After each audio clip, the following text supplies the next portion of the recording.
Ovos de chocolate, coelhinhos. Para muita gente, a Páscoa se resume a isso, né? Mas e se a verdadeira história for muito mais antiga, dramática e, no fim, significativa? Vamos mergulhar juntos nessa jornada? Uma que começa lá na escravidão do Egito e nos leva até um evento que, para muitos, mudou o universo para sempre. Olha, a resposta mais direta é, basicamente, nada. Pois é, coelhos e ovos são tradições que vieram bem depois e que, apesar de serem divertidas, claro, acabam tirando o foco do drama real da coisa. A história que a gente vai desvendar aqui hoje não tem nada a ver com coelhos. Ela envolve, na verdade, cordeiros, sangue e uma promessa de libertação que, nossa, ecoa através dos séculos.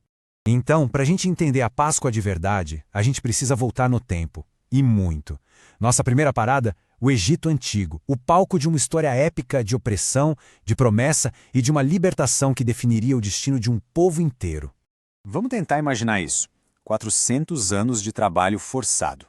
Sob o sol escaldante do Egito. Essa era a realidade do povo de Israel. Uma vida brutal, sem dúvida, mas que não conseguiu apagar a chama de uma promessa bem antiga.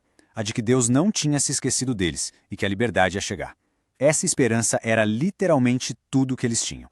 E então, chegou a noite que mudaria tudo. Em meio à última e terrível praga sobre o Egito, Deus estabelece um ritual muito preciso. E cada elemento ali era carregado de significado, sabe? O cordeiro tinha que ser perfeito. O sangue era o sinal da vida, protegendo quem estava dentro da casa. Os pães, feitos sem fermento, às pressas. E as ervas amargas para lembrar do gosto amargo da escravidão, que finalmente estava prestes a acabar. E aqui está o ponto central de tudo. A palavra Páscoa vem do hebraico Pessah, e Pessah significa literalmente passar por cima. Naquela noite, o anjo da morte, o juízo de Deus, passou por cima das casas que estavam marcadas com o sangue do cordeiro, poupando os filhos mais velhos de Israel. Foi esse o ato de salvação que deu início ao êxodo, a grande fuga. Agora, vamos dar um salto enorme no tempo. Avançamos centenas de anos e chegamos em Jerusalém, no 1º século. A cidade, durante a Páscoa, não era um lugar nada tranquilo. Pelo contrário, ela se transformava num verdadeiro barril de pólvora, com tensões políticas, religiosas e sociais explodindo por todo lado. Agora, tenta visualizar o caos. Jerusalém, que era uma cidade com seus 50 mil habitantes, de repente inchava para mais de 300 mil pessoas.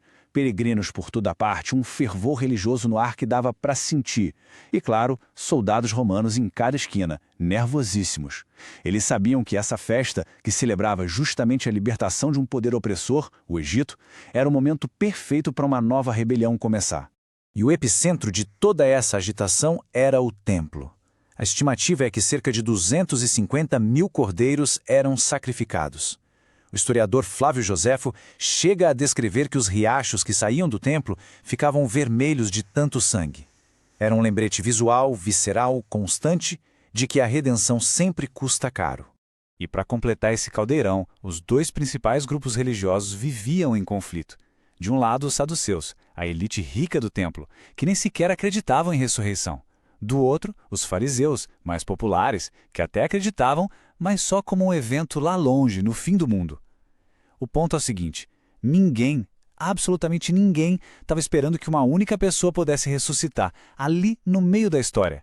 Essa ideia era simplesmente maluca para eles. É exatamente nesse cenário tenso, lotado e carregado de simbolismo que Jesus entra em Jerusalém para celebrar a sua última Páscoa. E o que acontece a seguir vai redefinir o significado de tudo que veio antes. No meio disso tudo, a declaração de João Batista soa como um trovão. Eis o Cordeiro de Deus. Enquanto a cidade inteira se preparava para sacrificar milhares de animais, João aponta para um homem. Ele estava dizendo, com todas as letras, que todos aqueles outros cordeiros eram só a sombra, o trailer. Este, Jesus, era a realidade, o sacrifício definitivo que todos eles anunciavam. E os paralelos são impressionantes, perfeitos. Assim como o Cordeiro da Páscoa tinha que ser sem defeito, Cristo era sem pecado.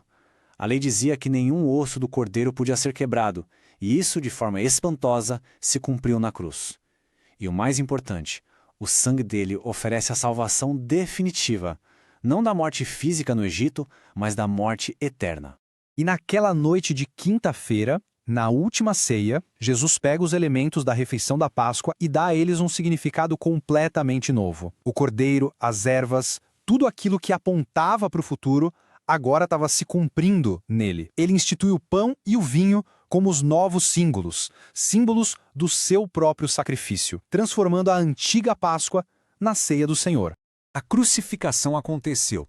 A sexta-feira foi um dia de trevas. O sábado, um dia de silêncio absoluto. Mas a história, é claro, não termina aí. No domingo de manhã, algo aconteceu. Algo que mudou para sempre o curso da história humana. E é aqui que a fé encontra a história. Porque qualquer análise honesta tem que explicar alguns fatos que são, no mínimo, embaraçosos para quem quisesse inventar essa história toda. Primeiro, as testemunhas-chave são mulheres, numa época em que o testemunho legal delas valia quase nada. Por que inventar um detalhe que enfraquece sua própria história? Segundo, o túmulo vazio era um fato aceito por todo mundo, até pelos inimigos. A questão não era se o túmulo estava vazio, mas por quê. E terceiro, a transformação radical dos discípulos. Um grupo de homens apavorados, escondidos, de repente se transformam em mártires convictos, dispostos a morrer por aquilo que viram. Algo muito poderoso deve ter acontecido. Mas a ressurreição não é só um fato histórico surpreendente. Ela é o pilar, a viga mestra da fé cristã. Se tirar isso, tudo desmorona. Então, a pergunta crucial é: o que ela realmente significa? Essa analogia aqui é fantástica para a gente entender a teologia por trás disso. Pensa assim, na Sexta-feira Santa, na cruz, a dívida do pecado da humanidade foi paga por completo. Mas, como saber se o pagamento foi aceito? O domingo de Páscoa, a ressurreição, é o recibo, é a prova de Deus Pai, o pagamento aceito, que confirma que o sacrifício do Filho foi suficiente. O apóstolo Paulo usa uma metáfora linda, do campo. Ele chama Cristo de as primícias, que é a primeira parte da colheita. O que isso quer dizer? Que a ressurreição de Jesus não é um evento isolado, único para ele. É a garantia, é o começo da grande colheita final, quando todos que creem também serão ressuscitados com ele. E assim, a nossa jornada se completa.